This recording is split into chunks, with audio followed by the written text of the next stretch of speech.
Hello बच्चों, तो question दे रखा है। क्वेश्चन बोल रखा है कि एम और एम पी जो है बच्चों आपका रिप्रेजेंट कर रहा है mass of the neutron and the mass of the proton respectively. और फिर बोल रखा है कि एक एलिमेंट है जिसका न्यूक्लियस का मास दे रखा है बच्चों एम, और उसके पास एन नंबर ऑफ न्यूट्रॉन है और जेड नंबर ऑफ बच्चों प्रोटॉन है ना।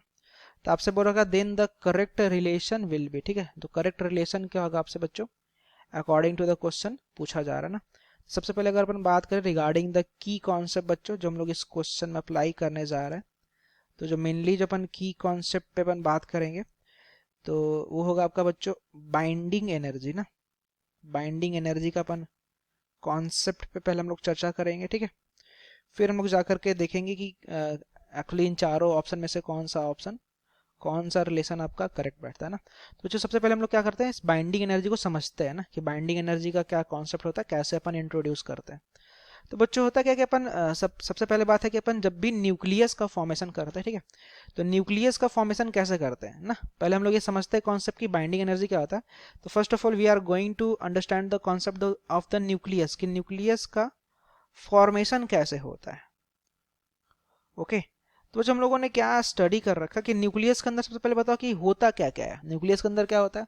तो आप बोलोगे सबसे पहले कि न्यूक्लियस के अंदर जो होता है बच्चा आपका वो प्रोटॉन होता है, और साथ ही साथ क्या होता है आपका न्यूट्रॉन होता है, ठीक है।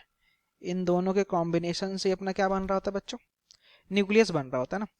अब सिंपल समझो, जैसे अगर मैं आपको एक जस्ट सिंपल एग्जांपल समझाऊं आपको, जैसे मान लो ना कि हमारे पास अभी जब मैंने क्या किया, जब मैंने एक न्यूक्लियस का फॉर्मेशन करना स्टार्ट किया, तो मान लेता हूँ कि हमारे पास कुछ प्रोटॉन है और कुछ न्यूट्रॉन है। तो जो मान लो कि प्रोटॉन को मैं पॉजिटिव चार्ज से डिनोट कर रहा हूँ, ठीक है। तो मान लो कि हमारे पास कुछ बच्चों प्रोटॉन है, ठीक है, और मान लो कि हमारे पास कुछ न्यूट्रॉन भी है। ये प्लस वाले को मैं दिखा रखा हूँ प्रोटॉन से, और ये जो सिंपल जो स्फेयर दिख रहा है छोटा सा, ये आपका क्या है, न्यूट्रॉन है, क्योंकि न्यूट्रल होता है। अब ये इसी को अपन क्या कहते हैं, न्यूट्रॉन और प्रोटॉन के कॉम्बिनेशन को ही क्या कह रहे होते बच्चों, तो इसको अपन कह रहे होते हैं न्यूक्लियॉन, ठीक है। इसी को अपन क्या कह रहे होते हैं, इसको कह रहे होते हैं न्यूक्लियॉन। ओके, अब अभी तो ये अलग अलग है, जब होगा क्या, जब इनको अपन फर्दर क्या करेंगे, इन सबको अपन जब पास लाना स्टार्ट करेंगे ना बच्चों, तो जैसे ही ये सारे के सारे पार्टिकल्स आपके पास में आएंगे, मतलब पास में आकर के जब कंबाइंड होना स्टार्ट करेंगे, जैसे मान लो कि मैंने इन सबको कंबाइन कर दिया, ठीक है। जो हमारे पास बेसिकली जो न्यूट्रॉन और प्रोटॉन थे, इन सबको मैंने क्या किया, कंबाइन किया। तब जो कॉम्बिनेशन होने के बाद जो हमारा जो नया स्ट्रक्चर बना बच्चों, इसी को अपन क्या कह रहे होते हैं, इसी को अपन कह रहे होते हैं न्यूक्लियस। बट ध्यान देना, इस प्रोसेस में क्या होता है कि जब न्यूक्लियस जब फॉर्मेशन होता है, तो अपन कर क्या रहे हैं कि न्यूट्रॉन प्रोटॉन जो यहाँ पे था जो कि अलग अलग थे, इन सबको अपन ने जब पास में जब स्टार्ट करते हैं बच्चों, तो जब अपन पास में ले आते हैं तो साथ में हमारा एनर्जी भी रिलीज करता है। क्योंकि अगर आप किसी चीज को बाइंड कर रहे हो ना, तो बाइंड कर रहे हो तो उस कंडीशन में क्या होगा, करते टाइम आपको एनर्जी लगेगा ना। तो वही एनर्जी बच्चों यहाँ पे क्या होता है, रिलीज कर रहा होता है, और उसी एनर्जी को अपन क्या कह रहे होते हैं, उसी एनर्जी को बच्चों अपन कह रहे होते हैं बाइंडिंग एनर्जी, ठीक है। जो कि आपके न्यूक्लियॉन्स को बाइंड करने में जो एनर्जी आपका रिलीज हो रहा था, इसी को अपन क्या कह रहे थे बच्चों, बाइंडिंग एनर्जी कह रहे होते हैं, ठीक है।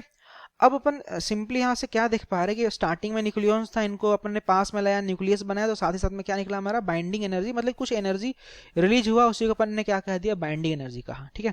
तो यहाँ पे हम लोग क्या देख रहे होते हैं बच्चों ना, यहाँ पे हम लोग ये देख रहे होते हैं कि जो न्यूक्लियॉन का जो मास होता है ना, जो न्यूक्लियॉन का मास मतलब कि आप ऐसा कह सकते हो कि न्यूट्रॉन और प्रोटॉन का जो मास होता है, जिसको न्यूट्रॉन को मैं एन से रिप्रेजेंट कर रहा हूँ, प्रोटॉन को पी से।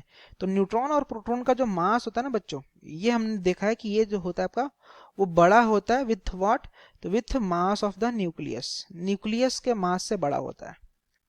अब ये क्यों होता है आप ये भी समझ सकते हो, ऐसा इसलिए हुआ कि जब हम लोग न्यूक्लियॉन से जब हम लोग न्यूक्लियस बनाए, तो हम लोग ये तो पता है कि एनर्जी कंजर्व रहता है, बट कुछ एनर्जी आपका रिलीज हुआ है, और हम लोगों ने आइंस्टीन के रिलेशन से हम लोगों ने पढ़ रखा है कि मास और एनर्जी जो है आपस में इक्विवेलेंट होते हैं, we can convert mass into energy. Okay, तो इन दैट कंडीशन क्या हो रहा है कि जब एनर्जी जा रहा है, तो अपन ऐसे भी कह सकते हैं ना कि जब एनर्जी जा रहा है, इसका मतलब क्या है कि मास भी वहां से जा रहा है बाय द आइंस्टीन का मास एनर्जी इक्विवेलेंट के कॉन्सेप्ट से, ठीक है। दैट्स वाई आपका न्यूट्रॉन प्रोटॉन का जो मास है आपका ग्रेटर होता है मास ऑफ द न्यूक्लियस से, ठीक है। अब अगर अपन सिंपल बात करें, तो हमें क्वेश्चन में न्यूक्लियस का मास तो सिंपली रिप्रेजेंट कर रखा है कैपिटल एम से। अब अगर अपन बात करें न्यूट्रॉन और प्रोटॉन के मास को ना, कि न्यूट्रॉन और प्रोटॉन का जो कंबाइंड मास है, उसको अपन कैसे लिखेंगे ना। तो अगर मैं बात करूं टोटल मास, किसका टोटल मास, तो टोटल मास अब मैं लिखने जा रहा हूं किसका, तो न्यूट्रॉन प्लस प्रोटॉन का। अब ध्यान देना इसको कैसे लिखेंगे बच्चों। हमसे क्वेश्चन बोल रखा है कि एक प्रोटॉन का मास mp है, ठीक है, एक प्रोटॉन का मास mp है एक का, और हमें क्वेश्चन में बोल रखा है कि इसके पास कितने प्रोटॉन है, तो जेड प्रोटॉन है। तो मैं क्या बोलूंगा, हमारे पास है जेड प्रोटॉन और एक का मास mp है, तो जो टोटल मास होगा प्रोटॉन का क्या हो जाएगा जेड इंटू का mp, ठीक है, क्योंकि एक का मास mp, तो जेड का क्या हो जाएगा जेड mp, प्लस करेंगे। हम लोग बात करते हैं न्यूट्रॉन पे, तो आपसे क्वेश्चन में दे रखा कि एक न्यूट्रॉन का मास mn है, और आपको क्वेश्चन में दे रखा कितने न्यूट्रॉन है, तो n न्यूट्रॉन है, तो टोटल मास कितना हो जाएगा न्यूट्रॉन का, तो हो जाएगा आपका जो हमारा दे रखा है क्या है इतना n है ना, तो n इंटू का mn हो जाएगा, ठीक है, साथ हो जाएगा आपका n इंटू का mn। Got it. तो ये हो गया टोटल मास। हम लोगों ने इस कॉन्सेप्ट से ये देख लिया कि न्यूक्लियस का मास और न्यूट्रॉन प्रोटॉन मास का, न्यूट्रॉन प्लस प्रोटॉन के मास जो होते हैं आपके न्यूक्लियस के मास से ज़्यादा होते हैं। तो what we can conclude from here कि जो मास ऑफ द न्यूक्लियस है, जिसको आपको क्वेश्चन में एम दे रखा है, it should be the less than what, it should be less than Z M P plus का एन एम एन। ओके, तब अगर अपन इसको सिंपल ऑप्शन में अगर अपन देखें तो N M N Z M P, तो जो फर्स्ट नंबर का जो ऑप्शन है बच्चों, that one is the correct ना। Thank you.